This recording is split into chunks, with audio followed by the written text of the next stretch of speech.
அனைவருக்கும் வணக்கம். பத்ரிஜியோடைய லாக்டவுன் செய்திகள் அப்படிங்கிற அந்த புத்தகத்துல இருந்து இன்னைக்கான தலைப்பு 4 மகா வாக்கியங்கள் அப்படிங்கிறது. ஸோ இந்த 4 மகா வாக்கியங்கள் என்னங்கிறத இங்க சொல்லியிருக்காங்க. அதனுடைய விளக்கமும் இங்க கொடுத்திருக்காரு பத்ரிஜி. இது 10-2-2020 சொல்லியிருக்காரு. பௌதீக வாழ்க்கைக்கு சூரியனின் சக்தி எவ்வளவு அவசியமோ, ஆன்மீக வாழ்க்கைக்கு ஞானத்தின் ஒளி அவ்வளவு அவசியம். இப்போ நம்ம பௌதிக வாழ்க்கை அப்படின்னு சொல்றது, நம்ம இந்த பூமியில இருக்கோம். இதுக்கு இந்த சூரிய ஒளி அப்படிங்கிறது எவ்வளவு முக்கியம். அந்த சூரிய ஒளி இல்லைன்னா இந்த பூமியில இருக்க உயிரினங்கள்லாம் ரொம்ப கஷ்டப்படும்.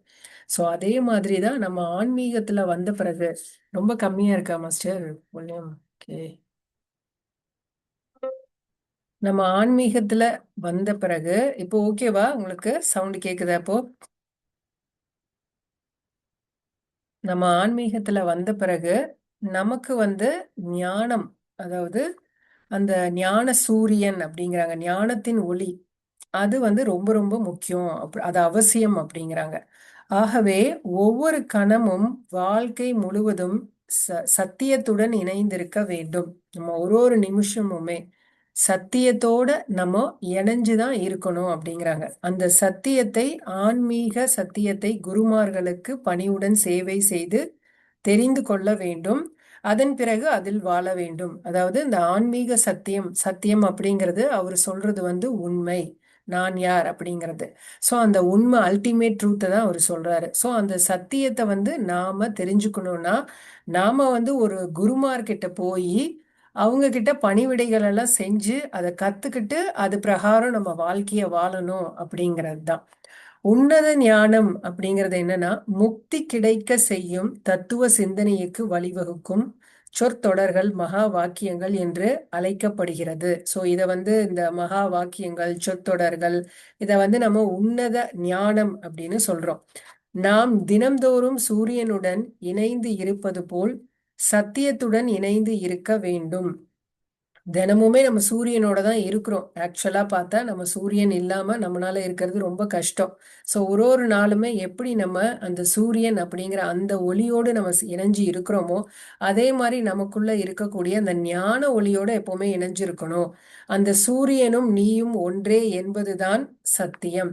அதாவது நமக்குள்ள இருக்கிற அந்த ஆன்மா, அது அதோட இணையறது தான். இப்போ நமக்குள்ள அந்த டியூயாலிட்டி அப்படிங்கிறதுல இருந்து, செப்பரேஷன் அப்படிங்கிறது இருந்து, நான் ஒரு ஆன்மா அப்படிங்கிறத நம்ம செல்ஃபோட நம்ம இணையறது தான் அந்த உண்மை அப்படிங்கிறது. கண்ணாடியில் உன்னை கண்டு களிக்கிறாயே, அதுவல்ல நீ. இறந்த பிறகு உன் உடலில் கண்கள் உள்ளது, ஆனால் அந்த கண்களால் எதையும் பார்க்க முடியாது. அதுவரை உன்னை பார்க்க வைத்ததே அதுதான் அதாவது நம்ம இறந்து போகிறோம். அப்போ நம்ம இந்த பிசிக்கல் பாடியில இந்த கண்கள் இருக்கு. ஆனா நம்ம நம்ம பார்க்கறோம் இல்லையா? கண்ணாடியில பார்க்கும் பொழுது நம்ம அந்த உருவம் மட்டும் நமக்கு தெரியறது இல்ல. நாம யாரு அப்படிங்கறத தான் நம்ம அந்த கண்ணாடியில பார்க்கறோம். உண்மையா அந்த உருவம் அப்படிங்கிறது இம்பர்மனன்ஸ் தான். ஆனா அதுக்குள்ள இருக்கக்கூடிய அந்த ஆத்மா அப்படிங்கிற அந்த உண்மையை நம்ம பார்க்கணுங்கிறது. மகா வாக்கியங்கள் 4. ஸோ அந்த 4 மகா வாக்கியங்கள் என்னன்னு பார்த்தீங்கன்னா, நம்பர் 1 தத்துவமசி அப்படிங்கிறது, அகம் பிரம்மாஸ்மி. 3வது அயம் ஆத்மா பிரம்மா, பிரக்ஞானம் பிரம்மா 4வது. ஸோ இந்த 4ம் இந்த மகா வாக்கியங்கள் அப்படின்னு சொல்றாங்க. இந்த 4ம் மகா வாக்கியங்கள் என்று அழைக்கப்படுகிறது. ஒவ்வொன்றும் ஒவ்வொரு வேதத்திலிருந்து வந்தது. இவற்றை கொண்டு ஆன்மீக தத்துவத்தை தெரிந்து கொள்கிறோம். ஸோ இது எல்லாமே ஒரு ஒரு வேதாந்தத்திலிருந்து தான் வந்திருக்கு. இந்த வாக்கியத்திலிருந்து தான் நம்ம ஆன்மீக தத்துவம்னா என்ன அப்படிங்கறத நம்ம கத்துக்க போறோம். இப்ப தத்துவமசி அப்படிங்கிறது நீயே அதுவாக இருக்கிறாய். அதுதான் தத்துவமசியுடைய அர்த்தம். நீயே அதுவாக இருக்கிறாய் அப்படிங்கிறது. இப்போ ஒரு மலரை பார்க்கும் பொழுது நம்ம அந்த மலராவே இருக்கிறது அப்படிங்கிறது. அதாவது நாம அதோட நல்லா கனெக்ட் ஆகும் பொழுது அதுவாவே நாம இருக்கிறது தான் அந்த தத்துவமசி அப்படிங்கிறது. அதாவது நீ எதுவாக அந்த சூரியனாக, சூரிய ஒளியாக, அந்த சத்தியமாக இருக்கிறாய் அப்படிங்கிறது என்னன்னா, நமக்குள்ள அந்த லைக்ஸ், டிஸ்லைக்ஸ், செப்பரேஷன் எதுவுமே இல்லாம, அந்த மைண்ட் அப்படிங்கிறது இல்லாம நீ நீயே அதுவாக இருக்கிறாய் அப்படிங்கிறது தான் அந்த தத்துவமசி அப்படிங்கிறது. அகம் பிரம்மாஸ்மி அப்படிங்கிறது நானே பிரம்மம், நானே சத்தியம், நானே ஆன்மா. பிரம்மம் என்றால் உணர்வு நிலை, நானே அதுவாக இருக்கிறேன். அதாவது இந்த பிரம்மம் அப்படிங்கிறது உணர்வு நிலை அப்படிங்கிறாங்க. ஸோ அதுல நானே ஆன்மா அப்படிங்கிறத நீங்க உணர்றது தான் அகம் பிரம்மாஸ்மி அப்படிங்கிறது. அயமாத்மா பிரம்மம் அப்படிங்கிறது இந்த ஆன்மாவே பிரம்மம். ஆன்மா என்றால் கண்ணாடியில் உன்னை பார்ப்பதே ஆன்மா. அதாவது உங்களை நீங்க அப்படியே பார்க்கறது, உங்களை நீங்க அப்படியே பிரதிபலிக்கிறது. அதுதான் இந்த அயமாத்மா பிரம்மா அப்படிங்கிறது. பிரக்ஞானம் பிரம்மா அப்படிங்கிறது இந்த தத்துவமசி, அகம் பிரம்மாஸ்மி, அயமாத்மா பிரம்மா, இது மூணுத்தையும் நம்ம தெரிஞ்சுக்கிறது தான் இந்த பிரக்ஞானம் அப்படிங்கிறது. அந்த பிரக்ஞானம் நீயே. ஸோ அதுவுமே எல்லாமே நீயா தான் இருக்கிற அப்படிங்கிறது தான். நான் வேற நீ வேற, அதாவது இந்த உலகத்துல இருக்கிறவங்க எல்லாருமே கடவுள் அப்படிங்கிறது நம்ம பார்த்தோம் இல்லையா? ஸோ அந்த மாதிரி நான் வேற நீ வேற அப்படிங்கிறது இல்லாம எல்லாருமே கடவுள் தான், எல்லாருமே கடவுளுடைய துகள்கள் தான். நம்ம பார்க்கறது எல்லாமே நானே தான், என்னுடைய பிரதிபலிப்பு தான் அப்படிங்கிறது தான். கண்களுக்கு தெரியும் அனைத்தும் பிரம்மம், சர்வம் கல்பிதம் பிரம்மா. ஏதாவது ஒன்றை முடிக்கும் போது ஓம் தத் சத் என்பார்கள். தத் என்றால் சத்தியம், எப்பொழுதும் நிரந்தரமாக இருப்பது சத்தியம். ஒரு முறை இருப்பது மற்றொரு முறை இல்லாமல் போவது சத்தியமாகாது. எப்பவுமே நிரந்தரமா இருக்கிறது தான் சத்தியம் அப்படிங்கிறது. ஆன்மா அப்படிங்கிறது நிரந்தரமானது. ஆனா நம்மளுடைய உடல் அப்படிங்கிறது மாறக்கூடியது, இம்பர்மனன்ஸ் அப்படிங்கிறது. ஓம் என்றாலும் தத் என்றாலும் சத் என்றாலும் அனைத்தும் ஒன்றே. இது எல்லாமே ஓம் தத் சத் எல்லாமே ஒண்ணுதான் அப்படிங்கிறாங்க. தத் என்பதை எப்படி தெரிந்து கொள்வது அப்படின்னா, நம்ம குருமார்களிடம், பண்டிதர்களிடம், நிபுணர்களிடம் தத்வித்து பிரணி பாதேனா அப்படிங்கிறாங்க. தத்வித்து பிரணி பாதேனா அப்படின்னா நம்ம சாஷ்டாங்கமா வணங்கி பிரஸ்னேனா சரியான கேள்விகளை கேட்டு சேவே யோ சேவை செய்து என்கிறது பகவத்கீதை. அதாவது நாமெல்லாம் சீக்கர்ஸ். நம்ம இந்த ஆன்மீக பாதையில வரோம், நான் யார் அப்படிங்கிற அந்த இன்கொயரியில இருக்கிறோம். ஸோ அதனால நம்ம அந்த சீக்கர் அப்படிங்கிறதுனால நாம என்ன பண்றோம், ஒரு குரு கிட்ட எப்படி கத்துக்க முடியும்னா சாஷ்டாங்கமா வணங்கி, அதுக்கப்புறம் சரியான கேள்வியை கேட்டு சேவை செய்து, குருவுக்கு சேவை செய்து அதை நம்ம கத்துக்கணும் அப்படிங்கிறத. எதை கத்துக்கணும்னா அந்த தத் அப்படிங்கிறத நம்ம கத்துக்கணுங்கிறது. ஸோ இதை தான் பகவத்கீதையில சொல்லியிருக்காங்க. சாஷ்டாங்கமாக வணங்குதல் என்றால் உடலின் 8 அங்கங்களையும் ஒருங்கிணைத்து வணக்கம் செலுத்துதல். உடல்ல இருக்க 8 அங்கங்களையுமே ஒருங்கிணைத்து வணங்குதல் தான் அந்த சாஷ்டாங்கமா வணங்குறது அப்படிங்கிறது. அதாவது ஒரு உடல், 2 கைகள், ஒரு தலை சேர்ந்தது. 6 மற்றும் மனம் புத்தி இரண்டையும் இணைத்தால் 8.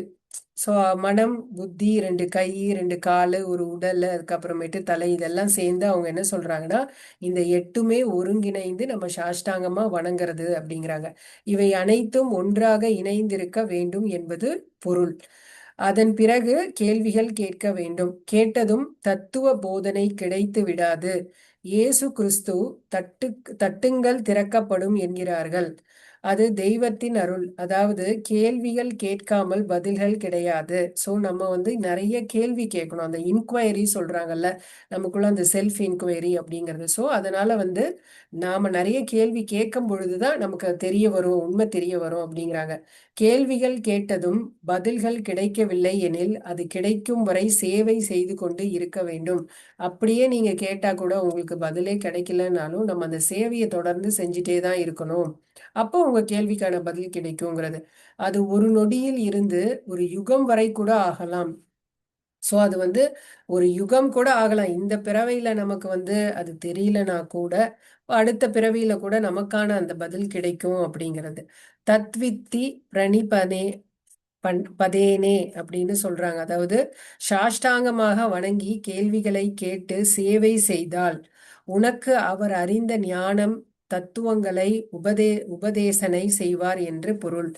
மேற்கூறிய மூன்றையும் லகு செய்தால் அப்பொழுது குருவானவர் மகிழ்ந்து போதனை செய்வார். அதாவது இப்போ நம்ம சொன்ன இந்த 3 விஷயங்கள் இருக்கு இல்லையா, அதை வந்து லகுங்கிறது நாம தான் அந்த சீக்கர்ஸ். நம்ம குருவுக்கு இதை வந்து நம்ம சரியா செய்யும் பொழுது நம்ம நமக்கு வந்து குரு நமக்கு தேவையான அந்த ஞானத்தை வந்து நமக்கு கொடுத்துருவாருங்கிறது. பாரத தேசத்தில் பல்வேறு ஞானங்களில் நிபத்துவம் அடைந்த குருமார்கள் இருக்கிறார்கள். குரு என்றால் சாதனை செய்து சித்தி அடைந்தவர். ஒளியை ஒளியை சுற்றி பல பூச்சிகள் சுற்றுவதைப் போல குருவை குருவை சுற்றி லகு சுற்றுவார்கள். அதாவது நம்ம எப்படி வந்து இந்த ஒளியை சுத்தி சில பூச்சி எல்லாம் அப்படியே சுத்திக்கிட்டே இருக்கும், அதே மாதிரி ஒரு குருமார்களை சுத்தி இந்த மாதிரி லகுக்கள், இந்த சீக்கர்ஸ் எப்பவுமே அவங்கள சுத்தி சுத்திக்கிட்டே இருப்பாங்க, அவங்கள சுத்தி சுத்தி வந்துட்டே இருப்பாங்க அப்படிங்கிறது. அந்த ஒளியில் அவர்கள் ஐக்கியம் ஆகுவார்கள், அவர்களும் குரு ஆகிறார்கள். ஸோ அந்த மாதிரி குரு கிட்ட கேட்டு நம்ம தெரிஞ்சுக்கும் போது அந்த ஞானம் நமக்கு வரும் பொழுது நம்மவுமே என்ன ஆகும், லகுலேருந்து குருவா மாறிடுவோம். ஞானிகளுக்கும் தத்துவத்தை அறிந்தவர்களுக்கும் குறைவில்லை. ஒவ்வொரு சாஸ்திரத்திலும் நிறைய பேர் இருக்கிறார்கள். எங்கெல்லாம் லகு இருக்கிறாரோ அங்கெல்லாம் குரு கிடைப்பார்கள். அதாவது எங்கெல்லாம் அந்த சீக்கர்ஸ் இருக்கிறாங்களோ அப்போ அந்த இடத்துல எல்லாம் குருவும் இருப்பாங்க அப்படிங்கிறது தான். இது வந்து நம்ம ஒரு ஃப்ரேஸ் ஒன்று கேள்விப்பட்டிருக்கோம். அதாவது சீடர் அந்த சீக்கர்ஸ் ரெடியா இருந்தா அவங்க முன்னாடி குரு தன்னால வந்து காட்சி அளிப்பாங்க அப்படிங்கிறது தான். உங்களுக்குள்ள அந்த தேடல் அப்படிங்கிறது இருக்கும் பொழுது உங்களுக்கான குரு வந்து உங்க முன்னாடி வருவாங்க. அதே போல் குரு இருக்கும் இடத்தில் லகு இருப்பார்.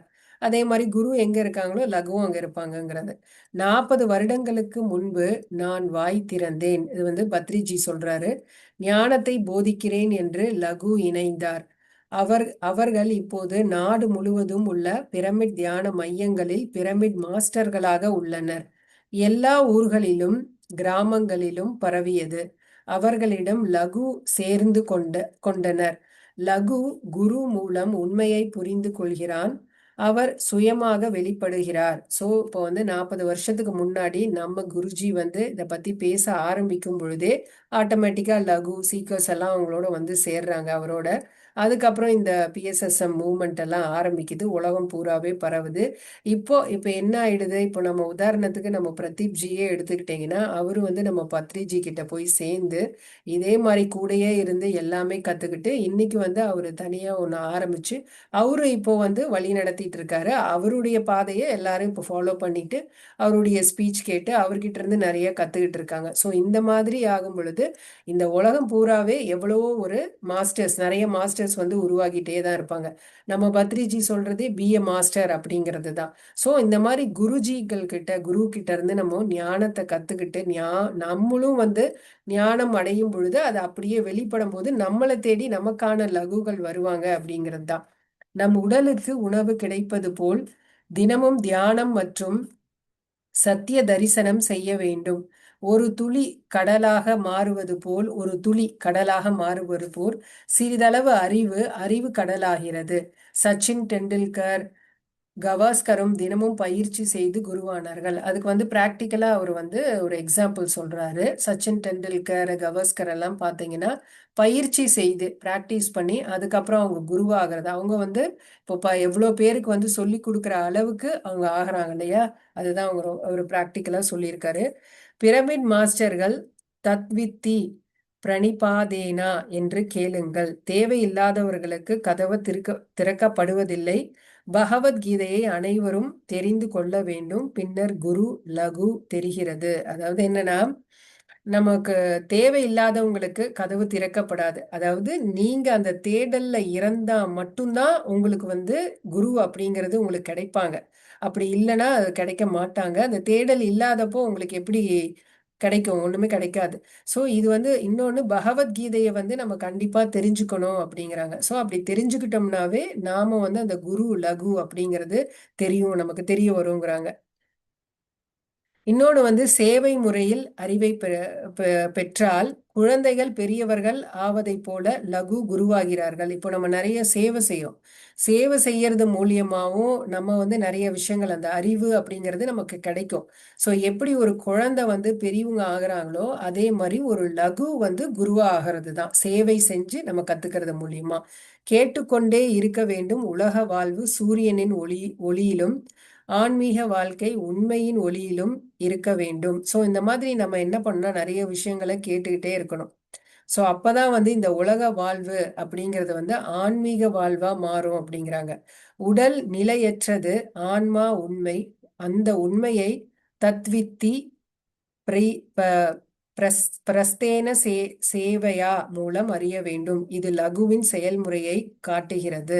ஸோ நம்ம வந்து இந்த உடல் அப்படிங்கிறது நிலையற்றது அப்படிங்கிறது தெரியணும், ஆன்மா அப்படிங்கிறது உண்மை. இந்த உண்மையை வந்து நாம சேவைகள் மூலியமாகவும் குருக்கள் மூலியமாகவும் நாம வந்து செஞ்சுட்டே இருக்கணும். இதை வந்து நம்ம செயல்படுத்திட்டே இருக்கணும் அப்படிங்கிறாங்க. குரு எப்போதும் சொல்ல தயாராக இருக்கிறார், ஆனால் லகு தூய்மையாக இருக்க வேண்டும், அப்போதுதான் ஞானம் கிடைக்கும். ஸோ குருங்கிறவர் வந்து அவருடைய ஞானத்தை பகிர்ந்துக்க எப்பவுமே தயாரா தான் இருக்காங்க. ஆனா லகு அப்படிங்கிறவர் வந்து அந்த தூய்மையான மனதோடு இருக்கும் பொழுதுதான் அவருக்கு அந்த ஞான அறிவு அப்படிங்கிறது கிடைக்கும். அப்பதான் வந்து லகு வந்து குருவும் ஆக முடியும் அப்படிங்கிறாங்க. ஸோ இதோட வந்து இந்த தலைப்பு முடியுது மாஸ்டர்ஸ். இதோட நான் என் பண்ணிக்கிறேன். Thank you all.